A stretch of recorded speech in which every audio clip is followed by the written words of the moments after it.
نحمدُ و نصلی علی رسولہ الکریم اما بعد فاعوذ باللہ من الشیطان الرجیم بسم اللہ الرحمن الرحیم۔ السلام علیکم ورحمۃ اللہ وبرکاتہ۔ بھائیوں اور بہنوں، کہا جاتا ہے کہ شعبان میں انسان کا نصیب اور تقدیر لکھی جاتی ہے، تو آج آپ کے لیے اللہ والوں کا ایک ایسا نایاب وظیفہ لے کر آیا ہوں کہ جسے ماہ شعبان میں کسی بھی دن کرنے والے کا نصیب اور تقدیر ایسی بدلتی ہے کہ اس کی زندگی میں کوئی دکھ تکلیف اور پریشانی نہیں رہتی۔ اس کے منہ سے نکلی ہر دعا قبول ہوتی ہے، اور وہ جو کہتا ہے اللہ کے فضل و کرم سے وہ انسان کے نصیب میں لکھ دیا جاتا ہے۔ آپ میں سے ہر بھائی بہن یہ کوشش کرے کہ ماہ شعبان میں یہ ایک نایاب اور مختصر سا وظیفہ روزانہ کرنے کا معمول بنا لے، اور اگر کسی مصروفیت کی وجہ سے میرا کوئی بھائی بہن روزانہ نہ کر سکے تو کسی ایک دن فرصت نکال کر یہ وظیفہ ضرور کر لے، کیونکہ یہ وظیفہ کرنے والا انشاءاللہ بعد میں مجھے جھولیاں اٹھا اٹھا کر دعائیں دے گا۔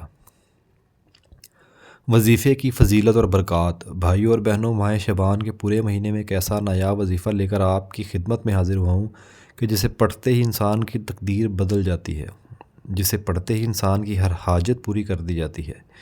یہ ایسا وظیفہ ہے کہ جسے پڑھنے کے ساتھ انسان کو دولت بھی ملتی ہے، رزق اور مال بھی ملتا ہے، اس کی زندگی سے پریشانیاں بھی نکل جاتی ہیں اور بیماریاں بھی چلی جاتی ہیں۔ یوں سمجھ لیجئے کہ انسان اپنی مرضی کا نصیب و تقدیر اپنے اللہ سے لکھوا سکتا ہے، بس آپ نے اللہ کی ذات پر پورا یقین اور مکمل بھروسہ کرتے ہوئے یہ چھوٹا سا وظیفہ بتائے گئے طریقے اور ترتیب سے پڑھنا ہے، جس کے گھر میں بے سکونی اور بے برکتی ختم ہونے کا نام نہیں لیتی۔ جو شخص در در کی ٹھوکروں سے تنگ آ چکا ہے، جو اپنی زندگی سے بار بار ہار چکا ہے، نا امید ہو چکا ہے، جو شخص کہتا ہے کہ میں تو وظائف بھی پڑھتا ہوں، محنت بھی کرتا ہوں، تسبیحات پڑھ پڑھ کر تھک جاتا ہوں، لیکن مجھے تو آج تک کامیابی نہیں ملی، تو بھائیوں اور بہنوں، وہ شخص دنیا جہان کے تمام کام چھوڑ کر ماہ شعبان میں یہ ایک وظیفہ لازمی کر لے، اور پھر اپنی زندگی میں کامیابی کو آتا ہوا خود دیکھے۔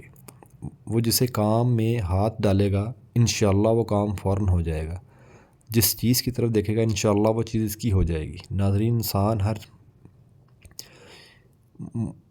جب مصیبت آتی ہے، چاہے بیماری کی صورت میں ہو، ذہنی یا روحانی اذیت کی شکل میں ہو، کاروباری پریشانی ہو یا خاندانی لڑائی جھگڑوں کا دکھ اور صدمہ ہو، یاد رکھیے کہ ہر قسم کی مصیبت اس کے گناہوں کی وجہ سے آتی ہے۔ گناہوں کی بخشش کے لیے اللہ سے معافی مانگنی چاہیے، کیونکہ اللہ تعالیٰ توبہ کرنے والوں سے محبت کرتا ہے اور ان کی پریشانیوں اور مصیبتوں کا ازالہ کر کے انہیں خوشحال بنا دیتا ہے۔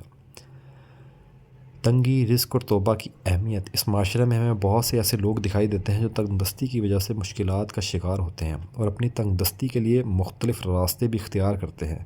کبھی کسی تعویذ مانگنے کے والے کے پاس جاتے ہیں، کبھی کسی عالم کے پاس جاتے ہیں، مگر اپنی ان غلطیوں اور کوتاہیوں پر نظر نہیں کرتے جو ان کا رزق کم کرنے کا باعث بنتی ہیں اور ان کی زندگی مشکلات آتی رہتی ہیں۔ اگر آپ اپنی زندگی سے مشکلات اور پریشانیوں کو نکال کر ایک نئی زندگی کا آغاز کرنا چاہتے ہیں، ایک ایسی زندگی جس میں ہر قدم پر کامیابیاں مقدر ہوں، جس میں نہ رزق کی تنگی ہو، نہ بیماریاں ہوں، نہ پریشانیاں ہوں، نہ کبھی کسی کے سامنے جھکنا پڑے، نہ کبھی کسی کے سامنے ہاتھ پھیلانا پڑے، اور نہ در در کی ٹھوکریں کھانی پڑے، تو بھائیوں اور بہنوں، ماہ شعبان میں ایک وظیفہ ضرور کر لینا۔ یہ اتنا طاقتور، اتنا اثر انگیز وظیفہ ہے کہ اگر میرا بس چلتا تو میں آپ میں سے ہر ایک کو پکڑ کے بٹھاتا اور کہتا کہ اس ماہ شعبان میں یہ وظیفہ ضرور کر لو اور اپنی پسند کی تقدیر اور نصیب اپنے رب سے لکھوا لو، کیونکہ یہ ایک ایسا مبارک مہینہ ہے کہ اس میں ایک مانگنے والے کو اللہ 70 گنا زیادہ عطا فرماتا ہے۔ تو جو بندہ بھی شعبان کی ان بابرکت گھڑیوں میں اللہ سے جو کچھ بھی مانگتا ہے تو اللہ اس کے معاملات کو بہتر نہیں بلکہ بہترین بنا دیتا ہے۔ حضور صلی اللہ علیہ وسلم کی ایک حدیث کا مفہوم ہے کہ شعبان میرا مہینہ ہے، یعنی میرے پیارے آقا صلی اللہ علیہ وسلم کا مہینہ ہے۔ تو بھائیوں اور بہنوں، جب آپ اللہ کے حبیب کے مہینے میں اللہ کا ذکر کر کے، اللہ والوں کو بتایا ہوا وظیفہ کر کے اللہ سے کچھ مانگیں گے تو سوچیں کہ کیا وہ آپ کو عطا نہیں کرے گا۔ ناظرین، جب پیارے آقا صلی اللہ علیہ وسلم فرما رہے ہیں کہ شعبان میرا مہینہ ہے، تو خود اندازہ لگائیے کہ اس کا ہر دن ہر رات کتنی قبولیت کی ہے۔ میرے وہ تمام بھائی بہن جو کسی بھی وجہ سے، کسی بھی پریشانی، کسی بھی تنگ دستی یا کسی بھی مصیبت کی وجہ سے مشکل میں ہیں، تو وہ ماہ شعبان کا یہ وظیفہ ضرور کر لیجیے، اور یہ سوچ کر کیجیے کہ آپ کی مشکلات اور پریشانیوں کا آج آخری دن ہے۔ انشاءاللہ اللہ آپ پر ضرور کرم فرمائے گا۔ دعائیں خیر اور شرکت کی دعوت۔ وظیفے کی جانب جانے سے پہلے اپنے تمام بہن بھائیوں سے کہنا چاہتا ہوں کہ گزشتہ ویڈیو میں جن بھائیوں نے اپنا نام لے کر کہا تھا کہ ہمارے لیے دعا کیجیے، ان سب بہن بھائیوں کے لیے خصوصی اجتماعی دعا کی گئی ہے۔ اللہ پاک ان کی زندگی سے تمام پریشانیوں کو دور فرمائے اور تمام بہن بھائیوں کے تمام جائز نیک حاجات کو پورا فرمائے، آمین یا رب العالمین۔ اور میرے بہت تمام بہن بھائی جو ہماری خصوصی اجتماعی دعا میں اپنا نام لے کر دعا کروانا چاہتے ہیں، وہ بھی کمنٹ باکس میں اپنا نام لکھ دیجیے۔ انشاءاللہ آپ سب کے لیے ہماری خصوصی اجتماعی دعا میں آپ کا نام لے کر دعا کی جائے گی۔ وظیفے کا طریقہ اور ترتیب۔ آئیے آج کے وظیفے کی جانب چلتے ہیں۔ بھائیو اور بہنوں، یہ وظیفہ اگر آپ ماہ شعبان میں اپنا روزانہ پڑھنے کا معمول بنا لیتے ہیں تو یہ بہت ہی زیادہ بہتر ہے۔ چھوٹا سا وظیفہ ہے، آپ روزانہ بھی کر سکتے ہیں، لیکن اگر کوئی میرا بھائی بہن مصروفیت کی وجہ سے روزانہ یہ وظیفہ نہ کر سکے تو آپ نے شعبان میں کسی بھی دن کسی بھی وقت یہ وظیفہ کر لینا ہے۔ اس میں وقت کی کوئی پابندی نہیں، لیکن اگر آپ کسی نماز کے بعد کرتے ہیں تو یہ زیادہ بہتر ہے، کیونکہ نماز ادا کر کے جب آپ ذکر و اذکار کر کے اللہ کی تسبیح بیان کرنے کے بعد اللہ والوں کا بتایا وظیفہ کر کے جب اللہ سے کچھ مانگتے ہیں تو اس میں اثر بھی زیادہ ہوتا ہے اور طاقت بھی زیادہ ہوتی ہے۔ تو آپ نے کوشش کرنی ہے کسی بھی نماز کے بعد یہ وظیفہ کرنا ہے۔ اس طرح آپ گھر پر یہ وظیفہ کر لیں، دکان پر کر لیں، دفتر میں کر لیں، اس چیز کے بھی کوئی پابندی نہیں ہے۔ آپ چلتے پھرتے بھی یہ وظیفہ کر سکتے ہیں، لیکن پھر کہوں گا کہ بہتر یہی ہے کہ آپ سکون سے اطمینان سے باوضو حالت میں مصلی پر بیٹھ کر یہ عمل کیجیے، تاکہ یہ عمل آپ کو مکمل طور پر فائدہ دے سکے۔ جب آپ وظیفہ کرنے لگیں تو سب سے پہلے باوضو ہو کر مصلی پر بیٹھ جانا ہے اور سب سے پہلے نبی کریم صلی اللہ علیہ وسلم کی ذات مبارکہ پر درود پاک پڑھنا ہے۔ درود پاک آپ کوئی سا بھی پڑھ سکتے ہیں، آپ چاہے تو آسان مختصر درود صلی اللہ علیہ وآلہ وسلم پڑھ لیجئے، یا صلی اللہ علیہ محمد پڑھ لیجئے، یا درود ابراہیمی نماز والا درود پڑھ لیجئے۔ چونکہ درود ابراہیمی کی فضیلت سب سے زیادہ ہے، اور روایت میں آتا ہے کہ ہمارے پیارے آقا صلی اللہ علیہ وسلم بھی تمام درودوں میں درود ابراہیمی کو ہی سب سے زیادہ محبوب رکھتے تھے۔ تو آپ لوگوں نے کوشش کرنی ہے کہ درود ابراہیمی ہی پڑھنا ہے۔ ایک بار ثواب کی نیت سے درود ابراہیمی میرے ساتھ بھی پڑھ لیجیے۔ اللہم صلی علی محمد وعلی آل محمد کما صلیت علی ابراہیم وعلی آل ابراہیم انک حمید مجید۔ اللہم بارک علی محمد وعلی آل محمد کما بارکت علی ابراہیم وعلی آل ابراہیم انک حمید مجید۔ درود پاک پڑھنے کے بعد آپ نے اپنے خاص مقصد، خاص حاجت یا خاص مسئلے کی نیت کرنی ہے۔ مثلاً آپ کرائے کے مکان میں رہتے ہیں، اپنی ذاتی گھر خریدنا چاہتے ہیں تو اس کی نیت کر لیں، یا کاروباری مسائل ہیں تو نیت کر لیں کہ کاروبار اچھا چل پڑے، نوکری کی خواہش مند ہیں تو اچھی نوکری کی نیت کر لیں، یا اپنی تمام پریشانیاں ختم ہونے کی نیت کریں۔ اگر اولاد کہنا نہیں مانتی یا نافرمان شوہر ہے، یا بچوں کی شادی نہیں ہو رہی، لوگ آتے ہیں اور دیکھ کر چلے جاتے ہیں، تو آپ اس چیز کی نیت کر لیجئے کہ میرے بچوں کی کہیں اچھی جگہ شادی ہو جائے۔ الغرض ناظرین، آپ کا جو بھی مقصد ہے، حاجت ہے یا خواہش ہے، اس کی نیت کرنی ہے، اور آج وہ مانگنا ہے جو آپ کو لگتا ہے کہ ناممکن ہے اور کسی صورت میں پورا نہیں ہو سکتا۔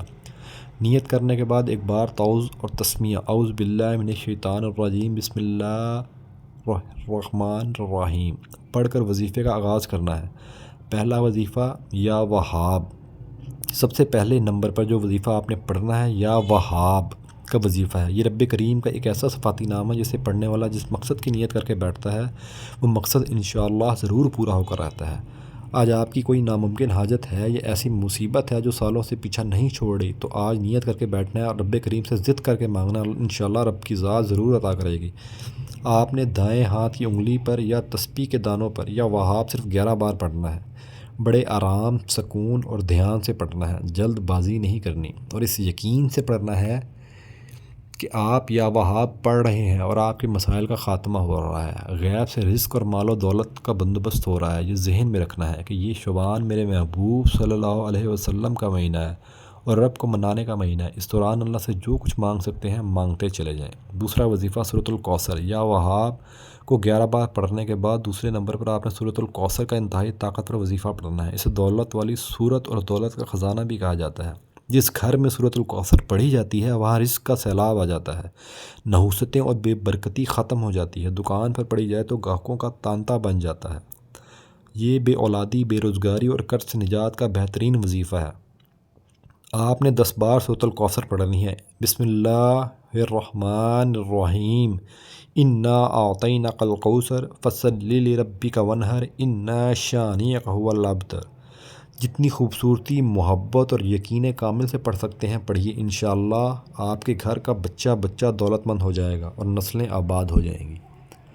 تیسرا وظیفہ الحمدللہ رب العالمین۔ 2 وظائف کے بعد تیسرا اور آخری عمل الحمدللہ رب العالمین کا ہے۔ اس کا مطلب ہے کہ ہم اللہ کا شکر ادا کر رہے ہیں۔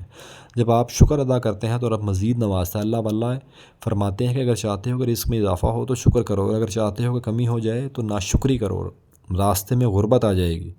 لہذا آپ نے دائیں ہاتھ کی انگلیوں پر 11 بار الحمدللہ رب العالمین پڑھنا ہے۔ انشاءاللہ رب ایسے اسباب پیدا فرمائے گا کہ آج کے بعد آپ کو کسی کے سامنے ہاتھ نہیں پھیلانا پڑے گا۔ عمل کی مکمل ترتیب، خلاصہ: سب سے پہلے درود پاک جتنی بار چاہیں، تعوذ و تسمیہ اعوذ باللہ اور بسم اللہ 11 بار، یا وہاب 10 بار، سورۃ الکوثر 11 بار، الحمدللہ رب العالمین، آخر میں پھر وہیں درود پاک جو شروع میں پڑھا تھا، اختتامی دعا۔ ناظرین، یہ وظیفہ کرنے کے بعد اللہ آپ کی نسلوں کو آباد کر دے گا۔ گناہوں کی وجہ سے جو رزق تنگ تھا وہ کھل جائے گا اور ہر طرح کی بندشیں ٹوٹ جائیں گی، کامیابی آپ کا مقدر ہوگی۔ جب آپ عمل مکمل کر لیں تو آخر میں دعا ضرور مانگنی ہے۔ اپنی تمام پریشانیوں اور حاجتوں کے اللہ کے سامنے رو رو کر اور گڑ گڑا کر دعا کریں، انشاءاللہ اللہ پاک بہتر سے نہیں بلکہ بہترین سے نوازے گا۔ دعا ہے کہ اللہ تعالیٰ ان وظائف کی بدولت ہماری تمام مشکلات، پریشانیاں اور رزق کی تنگی دور فرمائے، آمین یا رب العالمین۔ جو بہن بھائی چاہتے ہیں کہ اجتماعی دعا میں ان کا نام لیا جائے وہ کمنٹ باکس میں اپنا نام لکھ دیں۔ اللہ تعالیٰ آپ سب کا حامی و ناصر ہو، آمین۔ السلام علیکم ورحمۃ اللہ وبرکاتہ۔